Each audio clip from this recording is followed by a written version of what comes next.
उभाटाला लागली घरघर आणि खाली झालं पालघर. त्यामुळे मी आपल्याला एवढंच सांगतो की शिवसेना दिलेला शब्द पाळते आणि आपण कार्यकर्त्याच्या मागे उभं राहणारे सर्व कार्यकर्ते पदाधिकारी आहात. सगळ्यांना मनापासून शुभेच्छा.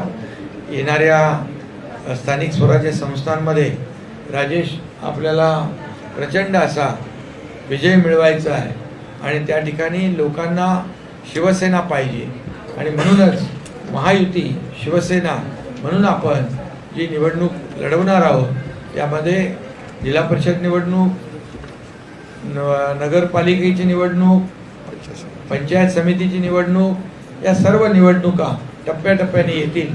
निवडणुका आपल्या कधीही झाल्या तरीसुद्धा आपला शिवसैनिक नेहमी तयार असतो, कारण निवडणुका डोळ्यासमोर ठेवून आपण कधी काम करत नाही. कुठली आपत्ती येवो, संकट येवो, शिवसेना नेहमी मदतीला धावून जाण्यामध्ये सगळ्यात पुढं असते. आणि म्हणूनच येणाऱ्या जसं लोकसभेत आपल्याला विजय मिळाला, विधानसभेत विजय मिळाला, तसं स्थानिक स्वराज्य संस्थांमध्ये देखील महायुतीला प्रचंड विजय मिळेल आणि आपला भगवा झेंडा फडकल्याशिवाय राहणार नाही हा विश्वास या ठिकाणी व्यक्त करतो.